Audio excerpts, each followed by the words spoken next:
Hello and welcome to Is It Better Than Paddington 2, the movie review show where myself and a guest come together to discuss whatever film we have chosen for the week and ask the ever-important question, is this better than Paddington 2, the film that dethroned Citizen Kane on Rotten Tomatoes? I'm your host, Ben Selsor. I am being joined today by Is It Better Than Paddington 2's #1 fan. He listens to every episode on the day that they come out, and he's listening to this one live. As it comes out right now. Yeah. What's your name? My name is Walker Spaulding. Walker Spaulding. What are your qualifications when it comes to film? Walker. I'm a film graduate, Ben. So if that says anything, I think it speaks volumes. I think we've had mostly like cinema graduate students on the show. So I let Walker choose the film that we're going to be looking at this episode. So what is that film that we are watching? That film is Phantom of the Paradise from 1974, I believe.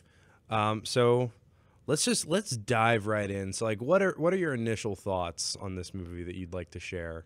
So like the first time I saw this movie, I had heard about it through like a movie review online, just some people talking about it that wanted to give it a little more press because it flopped pretty hard on release. But the first time I saw this movie, I was like, yeah, it's a rock opera musical. Like other people are doing this. That's fine. But it wasn't until the second watch that I was like, oh my gosh, I have to watch this movie again. And then it wasn't until like the 22nd watch.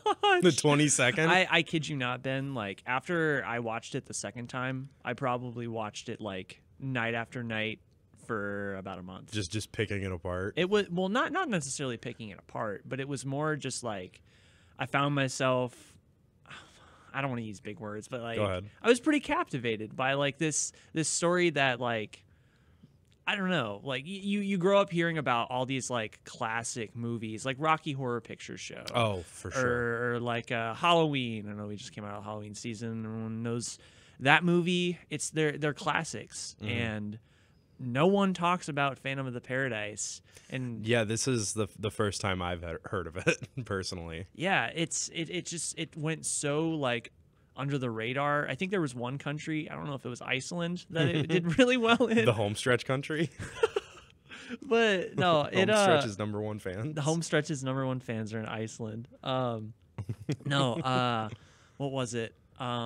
This movie actually came out before Rocky Horror Picture Show. Interesting. So it was kind of maybe not the pioneer. I can't say that for sure, but it was one of like the first movies to try and take that leap as a horror rock opera like amalgamation. And in my opinion, it did it so well. Like it, I don't know, but yeah.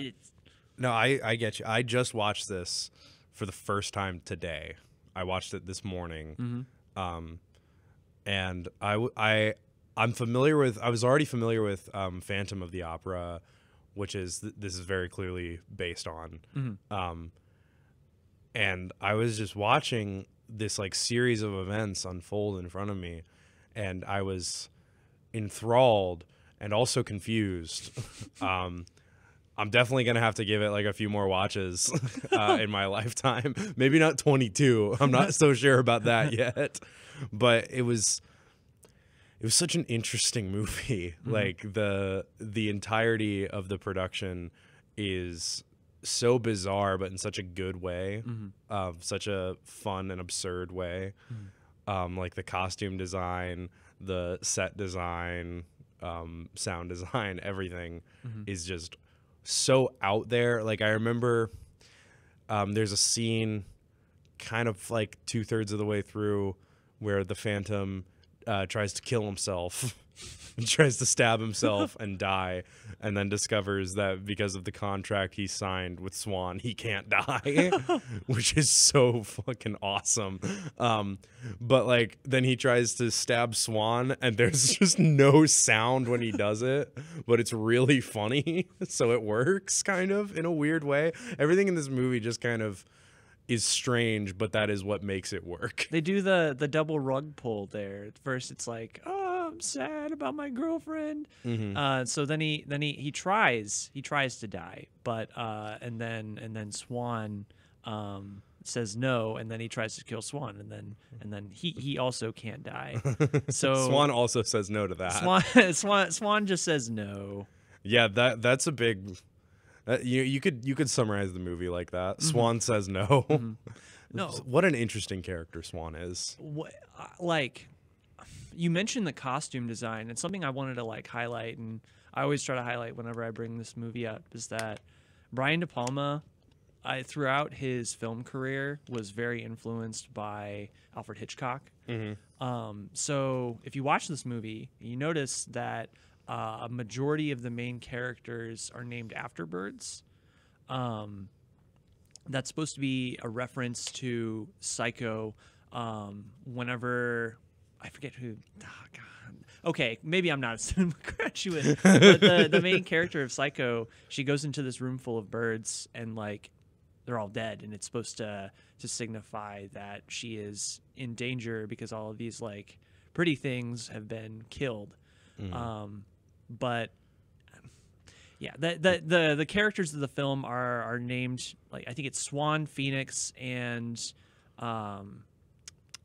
the Phantom has like he has his normal name. The bird, he has a normal name. He has his government He has a name. bird mask. That's what it is. Yeah, the Phantom's mask in this movie is made to like resemble the face of a bird, which is very. I didn't catch on to that in my watch, so thank you for revealing that to me. Of course. I love the Phantom's costume. Oh, yeah. And like the makeup underneath it. Like it's just like the metal teeth with the black lipstick and the bird mask, and then like the full leather outfit.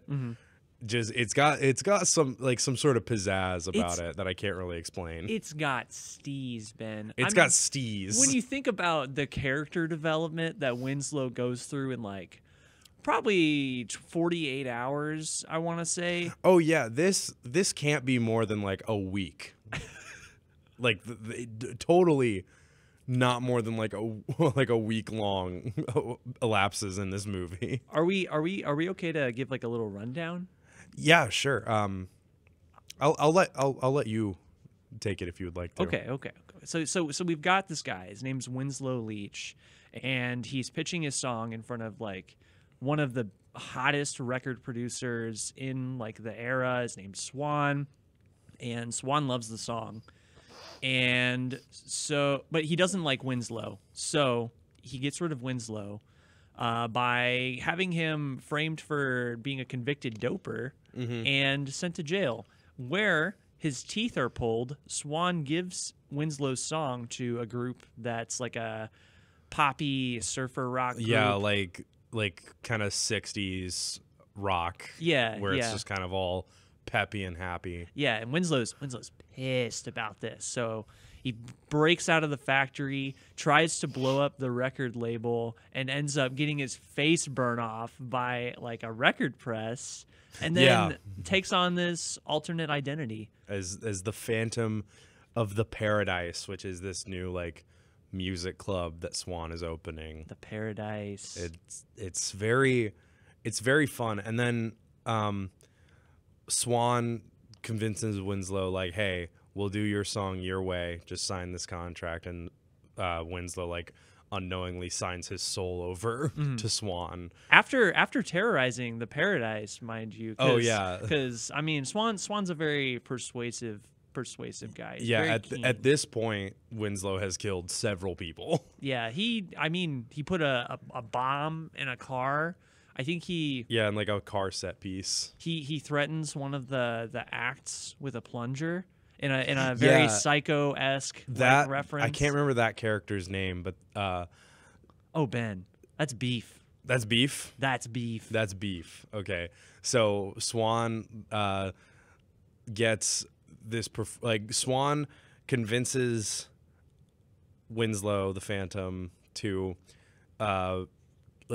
to sign this contract, and we'll do the music your way, but he tricks him.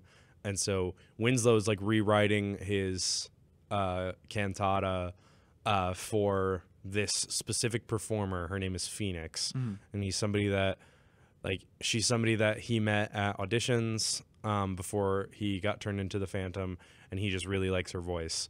So she is that character in Phantom of the Opera, whose name is slipping from me right now. So Winslow like rewrites his songs for her vocal range, and Beef is like doesn't want to perform it at first because it's not for his vocal range, and Swan is like, you can do it better than any bitch. And direct quote from the movie. And Winslow hears that Beef is gonna be performing his song, and he's pissed. Oh, he's pissed, Ben. Winslow is pissed about it, and so he goes and threatens Beef's life with a plunger, and says like, if you or anybody performs that song, I'm gonna kill you. And at first Beef is like, no, I'm not gonna do this anymore, and then somebody convinces him otherwise, and so he performs the song, and guess what, gamers, he gets killed. He gets shocked. This movie's a little goofy, you know. It's from the 70s, so the way Beef is executed in this movie is not by way of like any actual. He could have gotten crushed by the object that Winslow threw at Beef. However, that's too easy. The Phantom sends a lightning bolt light across the stage directly towards Winslow. And it just shocks him. Yeah. It electrocutes him, and then he catches on fire. But like it's strung up perfectly to like right where he's at. So it's like, it's cinema. Was that planned? It's was that cinema, a part of the Walker. show? Were they gonna kill him anyways? They might have. Conspiracy theories. But then like I think like the whole audience also thinks that that's like part of the performance too. So they don't know that he's actually like straight up dead. Oh yeah, I love the shot of all of them like outside the ambulance as his body's being carried away, going like beef, beef, beef, beef, beef. And then Phoenix performs the next song because they are like, well, this guy got his life threatened if Phoenix didn't do the song, and she didn't do the song, and now he's dead. So we're gonna have Phoenix do the rest of the songs. And she's great, and everybody loves her. Swan loves her. Swan loves her a little bit too much. And this is where like I started to have like a bit of a disconnect with the movie, and might need to rewatch it because I was very confused from this point forward. Phoenix ends up sleeping with Swan. Correct. I got the gist of that. I don't know why. It seems like it just kind of happens. The way I kind of saw it was Swan's got steez. Swan does have steez. His teeth are too straight though. He's the type of he's a big baller though. Like he is a big baller. Not John Lennon, who is one of the Beatles. He just reminds me of like Ringo Starr. Yeah, probably Ringo. Ringo Starr. I'm saying he's the Beatles. Paul. What's his name? Paul McCartney? Not Paul McCartney. It's the guy that wrote the same guy that wrote the music for this film. Also starred in it as Swan. Cool fun fact. That's funny. But that's very funny. I forget where my point was going with it. Basically, Swan's got steez. Swan does have steez. And he's the Rizzler. Could have quite literally anyone he wants, and I think, in my opinion, it was his plan to kind of warp and manipulate this person that Winslow loves, the last thing he truly has. Yeah, his last connection to humanity, really. To who he used to be. Yeah. Because, like, I mean, this has been like a full transformation. Winslow goes from like this. He goes from a nerd. He goes from a total loser beanpole to a psychopathic murderer, a horrifying psychopath, a beautiful goth murderer. And like, man, this is a rock opera, and it Right? rocks. It does rock. I do really like the music. One thing that I really liked was I love how much credit they give audio engineers in this movie by making it seem like you can take that weird garbled tone coming out of that little voice box that Swan gave Winslow and turn it into just actual vocals. Oh yeah. Not possible in real life, but certainly very imaginative. But I loved that he had like the voice box and it made his voice sound like all deep and gravelly and creepy. And honestly, I wish that he had like a song where he sang in that voice. That would have been so sick. Well, something that I didn't catch again, like on like the first couple watches, but there's a scene, and like this really goes with like the whole theme that the story is trying to tell. It's like Winslow has no voice after he's horribly mutilated by this record player. Like he tries to talk, and it's just like a bunch of scrambled like jargon. You can't really understand him. So Swan is able to give him his voice back through this box, although it's kind of messy. Like it's very gravelly whenever he's not like plugged into the console playing music for Swan. But whenever Swan's in there on that console, as he's adjusting stuff, it like slowly goes more and more into Swan's voice, like his own voice. Because like, and they talk about like perfection a lot in the movie, but Swan really truly sees himself as perfect, and like I think that's kind of fun to observe in like a fucked up kind of analytical way. Swan's a very interesting and strange character because he also like he never appears in photographs, so nobody like really knows what he looks like unless they see him in person, which is hilarious because later in the movie they show like the magazine cover and he's on the cover, but his like it's just like an empty space essentially with a question mark, which is hilarious. But he like I love the bit of foreshadowing where Winslow's like talking about his cantata, and it's about it's like a musical retelling of the story of Faust, which is a German story about a doctor who sells his soul to the devil, and that we later learned that is what Swan did. He sold his soul to the devil for like eternal youth, and his like reflection would age. His image outside of the real world, so reflections, photographs, and stuff would age in his place, which is why he doesn't appear on camera because then he would look old and gross. Which is very, very fun, and also like Swan gets Winslow to sign his soul away to him, and gets Phoenix to sign her soul away to him too. And also, there was one other thing, like after the scene where Swan and Phoenix are hooking up, like 10, 15 minutes later, they're getting married, and I'm just like I struggle to interpret the timeline of this movie because it feels like everything happens in the span of like a week. Something I think that's very important to illustrate in this too, Ben, is that they do so many drugs in this movie. They just have like pills falling out of their pockets. I think one of the characters, Philbin, he just like reaches into his pocket and like stuffs them into like one of the characters' mouths when he's freaking out.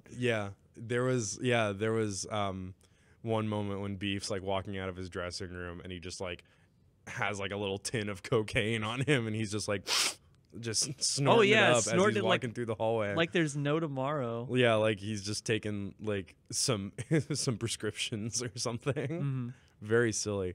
It's a very silly movie. Oh yeah. It's very theatrical.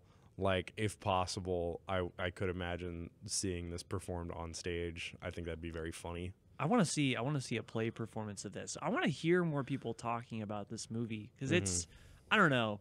It's just so influential to me, like as far as the music story goes, and the music's so good, and it's not just trying to be a slasher rock opera, even though like it could totally just do that, but it's got like so many little like inklings of comedic elements that really like help break that tension and while the violence isn't always like horrifying, like it cuts it up really well. Mm-hmm.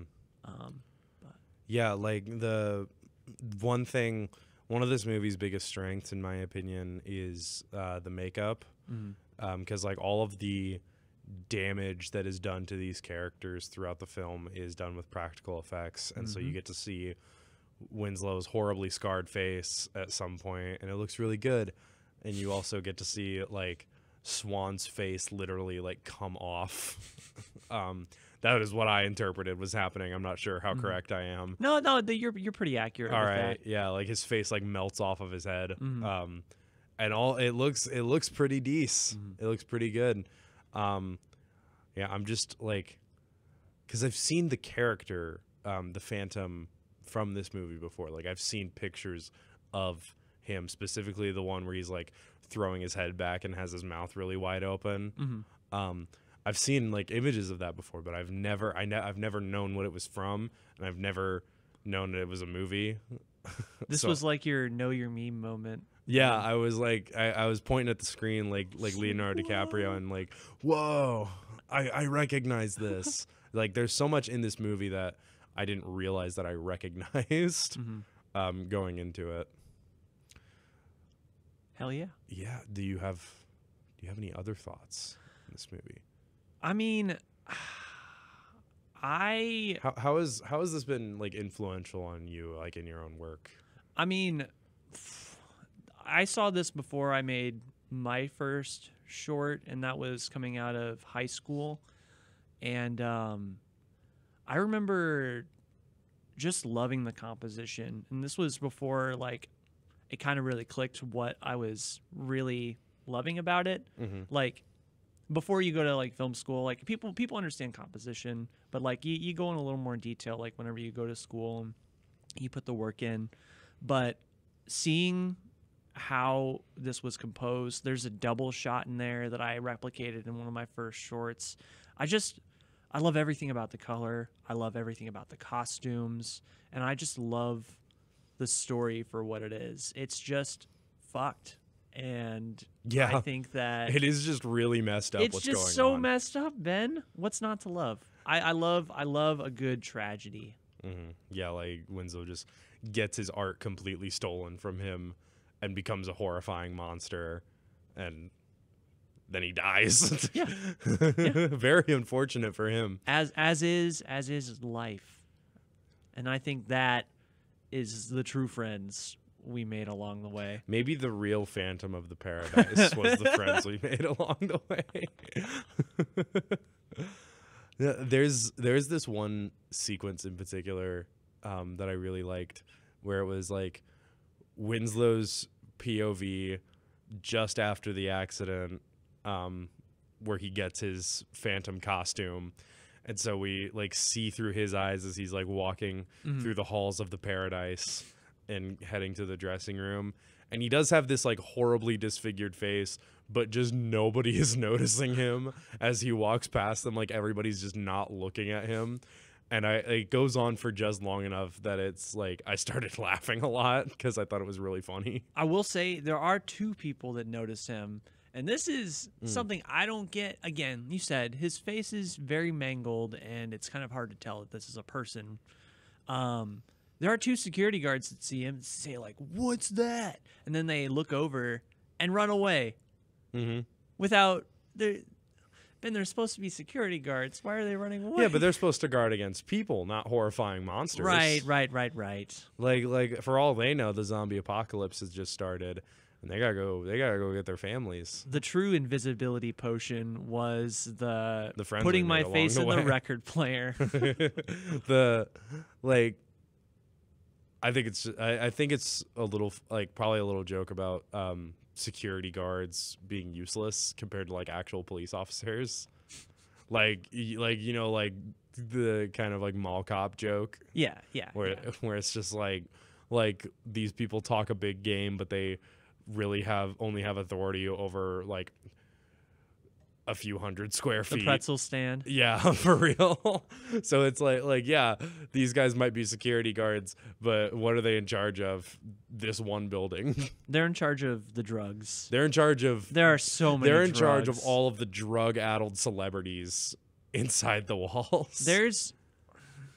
I can't emphasize this enough, Ben. There's so many drugs in this movie. Well, yeah, like Swan is like constantly drugging Winslow throughout his little writing process. The first opening song performed by the Juicy Fruits. Yes. There's a shot of the lead singer using the microphone as a heroin needle and stabbing it himself to revive himself off the floor. I thought that was fairly interesting. So many drugs. So many drugs. It's like a caricature representation of like the darker side of fame and performing art. It's the music biz, yeah. And yeah, the music biz. Because like obviously all of this stuff happens. Like musicians are constantly getting high off of whatever they can get their hands on. And you know, shit gets stolen a lot. Like art gets stolen and reappropriated all throughout like every medium. It's not just music. It's something that we're kind of facing right now with like the rise in AI art. Like AI art has to work off of existing art to make whatever it makes. And so by definition, if something it's learning from and reproducing is not something that the creator consented to have in its learning pool, like AI art is theft. In a way. It's a big fight for the little guy. Anybody with power is gonna do whatever they want. And Winslow in this movie is the little guy. Winslow is the little guy, but he puts up a big fight. He puts up a real big fight, kills several people, and looks like a cool goth bird while he does it. And then has a really bad bellyache at the end. Yeah. And then dies. Yeah, and then dies. Yeah. Which is so real. So true to life. You ever just have a tummy ache for a bit too long? So true to life. You ever just fly into a wedding marriage performance broadcast live on TV in front of a whole audience in a theater just to have some bird guy crash in on you, and then your face melts off and your best friend gets shot, and then you just got a big bellyache. Happens to me every week personally.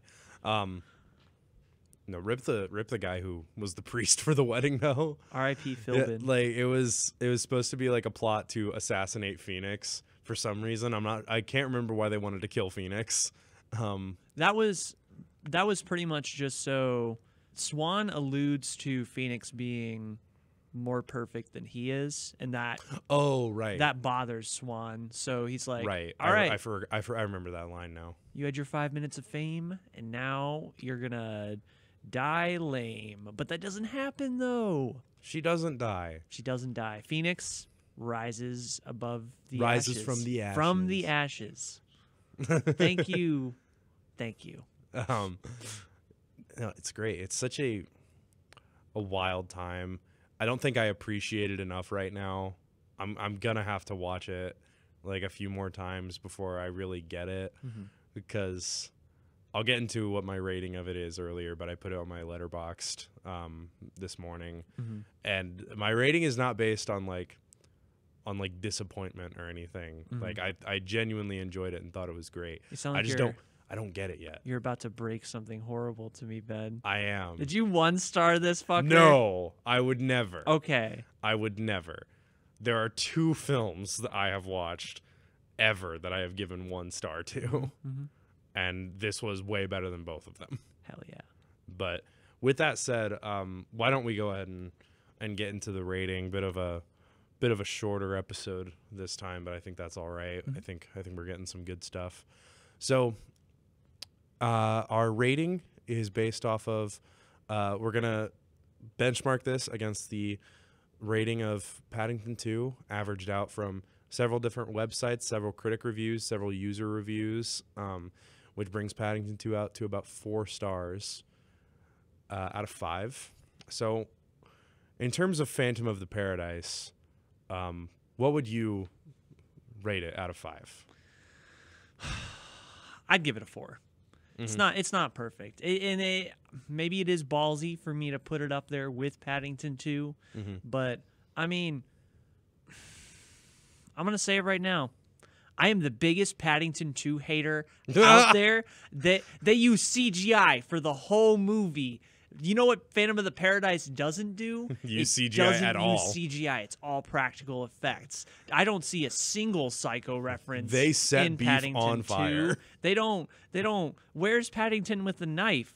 He uses it to spread jam. Are you kidding me? Put that knife through the shower curtain or something like that, like a Phantom of the Paradise. It's Paddington 2, irrelevant. Phantom of the Paradise. Wow. It's a 4. Bold words for this show. Bold words for the movie that this entire show bases its premise on. But I respect it. I love the show.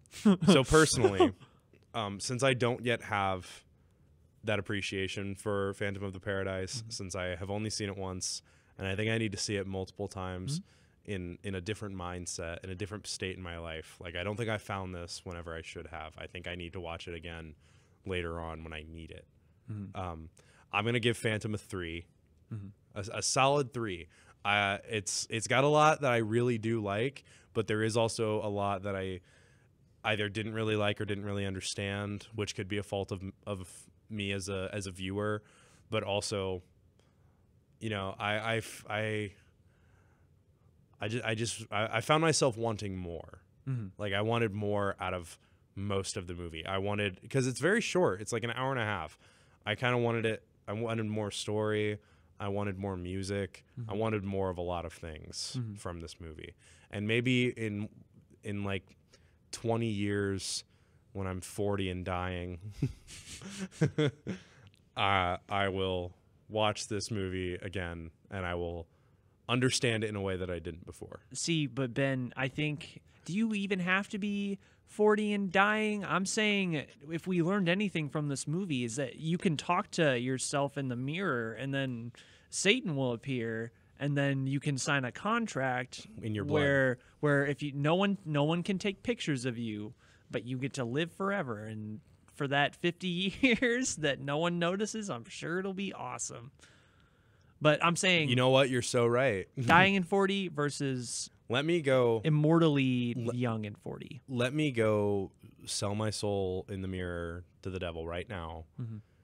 And in 20 years, after no pictures of me are taken and I'm alive and still looking 21 at 40, I will watch Phantom of the Paradise again and hopefully understand what I did not on this first viewing. But with that, those average out, I believe, to an average of about 3.5, which would make Phantom of the Paradise worse than Paddington 2, but only by a little bit.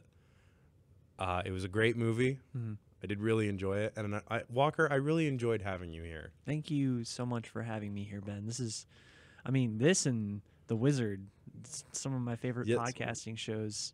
You know, check out The Wizard. The second episode's out now. Check out The Wizard. It's so good. And by the time this episode comes out, the next episode of Wizard will just be a little over a week away. So check out that episode too. You'll have your perfect podcast flow. And you know what? What's even better is that they're all on the Cult of Media Archive channel.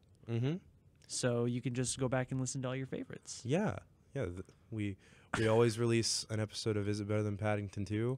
And then on every following week, like, we release these every other week, and then every other week we release Wizard. So, you know, every week you got something new to listen to. You got something new to listen to that I am a part of. So you can hear my voice every single week. I feel like I strong-armed you into making that a shameless plug. No, you're good. That was wholly my intention. All the shows on the Cult of Media page are just excellent. I will take every opportunity I can to plug Wizard. Okay. Okay, Ben. All right. Well, this is a good episode. I really enjoyed having our #1 fan on.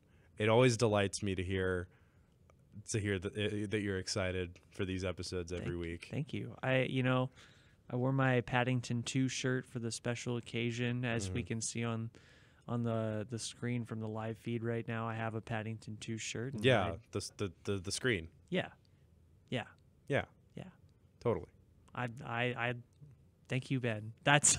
I'm sorry, I keep getting a sidetrack. Thank You're you, good. Ben. Thank you, Walker. I think that's gonna do us for this episode of Is It Better Than Paddington 2? Do you have any final thoughts you'd like to share with our audience before we close out? Fuck Paddington. All right. Well, that's gonna be it for this episode.